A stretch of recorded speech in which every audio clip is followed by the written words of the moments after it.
Hello friends, स्वागत है आप सभी का आपके अपने चैनल आशीष प्रताप आरबीएल में।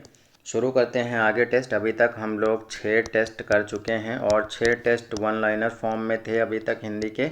और अब मैं कोशिश करूंगा, थोड़ा सा समय लगता है लेकिन ऑब्जेक्टिव फॉर्म में बनाने की कोशिश करूंगा पूरी। ये टेस्ट मैंने ऑब्जेक्टिव फॉर्म में ही बनाया है। ये यूज़फुल किन किन चीज़ों में है, एक तो टेट के एग्ज़ाम में, दूसरा सीटेट के एग्ज़ाम में, फिर तीसरा सुपर टेट जो भी आप देना चाहें, और अदर स्टेट के जो भी टीईटी होते हैं उनमें भी यूज़फुल है। और हिंदी से संबंधित अन्य परीक्षाएं जिनमें हिंदी पूछी जाती है उनमें भी इसका यूज़ हो सकता है। ठीक है, तो आइए शुरू करते हैं। पहला क्वेश्चन है, बाटन वारे के लगे जो मेहंदी को रंग, ये पंक्तियां किसने लिखी हैं? रहीम ने, कबीर ने, तुलसी ने, केशवदास ने। इसको आप पहले ट्राई करिएगा खुद से, उसके बाद मैं आपको आंसर्स बताऊंगा। दूसरा क्वेश्चन है, विरह अग्नि जरी कुंदन होई, निर्मल तन पावे कोई कोई। विरह अग्नि जरी कुंदन होई, निर्मल तन पावे कोई कोई, इन पंक्तियों के रचनाकार। अभी आपने देखा होगा पिछले कुछ पेपर्स में जो यूपी टीटी वगैरह के होते हैं उनमें या तो रचनाएं पूछी जाती हैं या तो इस तरह की पंक्तियां पूछ ली जाती हैं कि किसने ये लिखी हैं। तो पेपर थोड़ा सा टफ लगता है, इसलिए मैं ज़्यादा फोकस इन्हीं पे कर रहा हूँ। तो ये पंक्तियाँ किन की हैं? मलिक मोहम्मद जायसी, कबीरदास, तुलसीदास, केशवदास।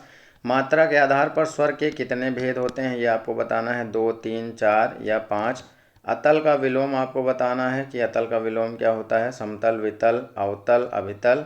निम्नलिखित में से कौन सा संयुक्त वाक्य है? तो माली ने पौधों को सींचा। दूसरा है, सज्जन सबका भला चाहते हैं परंतु दुर्जन दूसरों को सदा दुख देते हैं।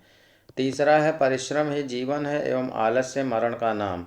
डी है, माँ की गोद में बच्चा सो रहा है। तो इसमें आपको बताना है कि संयुक्त वाक्य कौन सा है। अब आती है आंसर्स की बारी, तो आप आंसर देख सकते हैं। पहले का आंसर क्या है? बाटन वारे के लगे जो मेहंदी को रंग, ये रहीमदास की पंक्तियां हैं। किसकी पंक्तियां हैं? ये रहीमदास की पंक्तियां हैं। विरा अग्निजरी कुंदन होई, निर्मल तन पावे कोई कोई, ये मलिक मोहम्मद जायसी की पंक्तियां हैं। मात्रा के आधार पर स्वर के कितने भेद होते हैं? तो 3 भेद होते हैं। अतल का विलोम होता है वितल। अतल का विलोम क्या होता है? वितल होता है। निम्नलिखित में से कौन सा संयुक्त वाक्य है? तो सज्जन सबका भला चाहते हैं परंतु दुर्जन दूसरों को सदा दुख देते हैं, ये है संयुक्त वाक्य। छठवें क्वेश्चन पे आते हैं, यारा लावा किस वर्ग के व्यंजन हैं? तालव्य, ऊष्म, अंतस्थ, ओष्ठ। इसके बाद है, रहमन पुतरी श्याम मनोह जलज मधुकर लसय। प्रस्तुत पंक्तियों में कौन सा अलंकार है आपको बताना है? रूपक, उत्प्रेक्षा, यमक या उपमा। किस शब्द की वर्तनी शुद्ध है? आधीन, व्यवहारिक, मिष्ठान, अत्यधिक।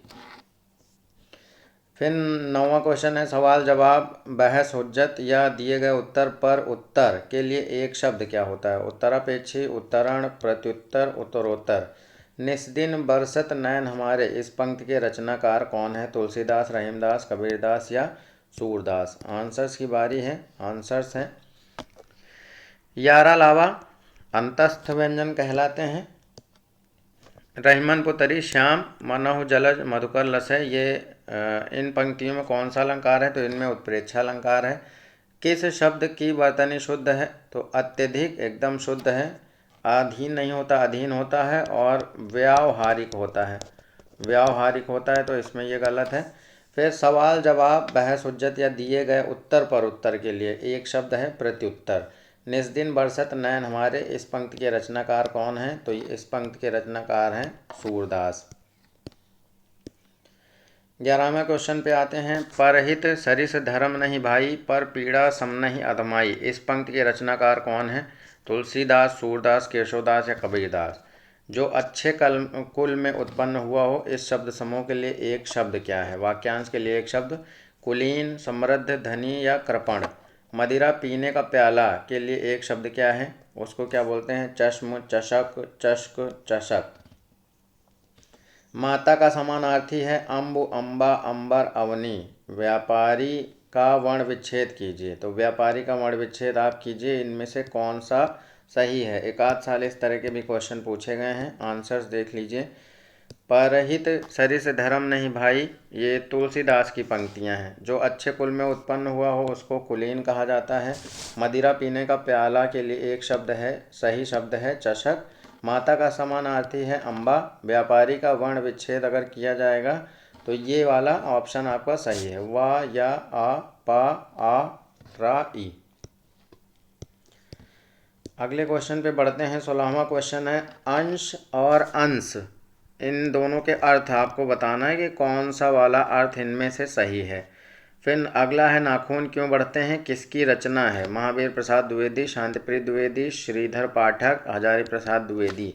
निम्नलिखित में से संयुक्ताक्षर वाला शब्द कौन सा नहीं है, बिल्ली, पुस्तक, भीतरी, मिट्टी।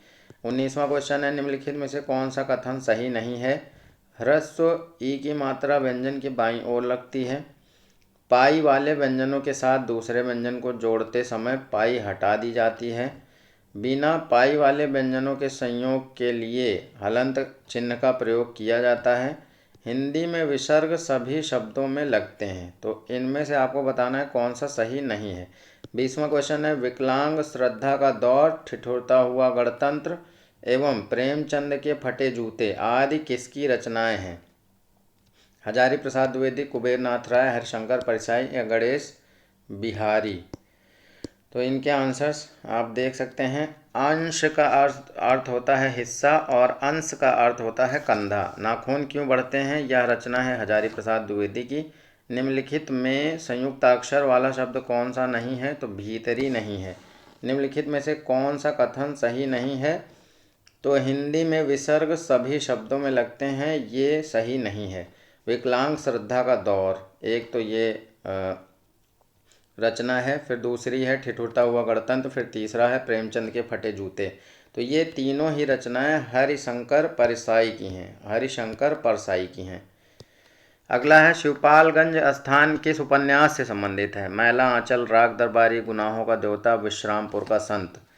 फिर 22वां क्वेश्चन है निम्न शब्दों में से कौन सा देशज शब्द है, कटोरा, आराम, पलंग, शुद्ध। निम्नलिखित ध्वनियों में से कौन सी पार्श्विक ध्वनि है, या, रा, ला, चा। 24वां क्वेश्चन है माता पिता के बीच लगने वाला चिन्ह क्या कहलाता है, उद्धरण चिन्ह, अल्पविराम चिन्ह, योजक चिन्ह, विस्मयात बोधक चिन्ह। निम्न में जातिवाचक संज्ञा है गोदान, राष्ट्रपति, गर्मी, नर्मदा।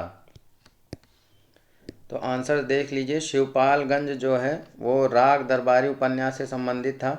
निम्न शब्दों में कौन सा देशज शब्द है, तो कटोरा देशज शब्द है। ध्वनियों में से कौन सा पार्श्विक ध्वनि है, तो ला पार्श्विक ध्वनि है।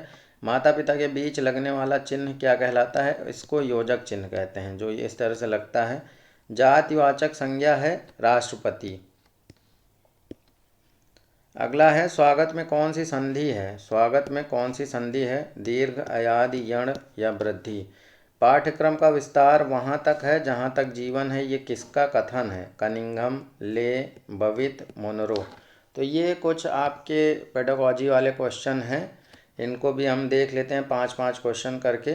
किसने विकास में बालक की सक्रिय भूमिका को महत्वपूर्ण माना है, जॉन डीवी, जीन पियाजे, वाइगोत्स्की और चॉम्स्की ने। वर्णबोध विधि में सबसे पहले बालकों को ध्वनियों का उच्चारण कराया जाता है, वर्णमाला के वर्णों का ज्ञान कराया जाता है, वर्णों का उच्चारण सिखाया जाता है या चित्र देखकर प्रश्न पूछा जाता है। 30वां क्वेश्चन है शिक्षा त्रिध्रुवी प्रक्रिया है, इन त्रिध्रुवों में शामिल क्या क्या है, शिक्षार्थी, पाठ्यक्रम, अभिभावक, शिक्षक अभिभावक पाठ्यक्रम, शिक्षक शिक्षार्थी पाठ्यक्रम, शिक्षक शिक्षार्थी वातावरण। इनके आंसर्स हैं। पहला, स्वागत में कौन सी संधि है, तो इसमें यण संधि है। पाठ्यक्रम का विस्तार वहाँ तक है जहाँ तक जीवन है, ये किसका कथन है, तो ये ले का कथन है। किसने विकास में बालक की सक्रिय भूमिका को महत्वपूर्ण माना है, तो बालक की सक्रिय भूमिका को जीन पियाजे ने महत्वपूर्ण माना है। वर्णबोध विधि में सबसे पहले बालकों को वर्णमाला के वर्णों का ज्ञान कराया जाता है। शिक्षा त्रिध्रुवी प्रक्रिया है, इन ध्रुवों में शामिल हैं शिक्षक, शिक्षार्थी और पाठ्यक्रम।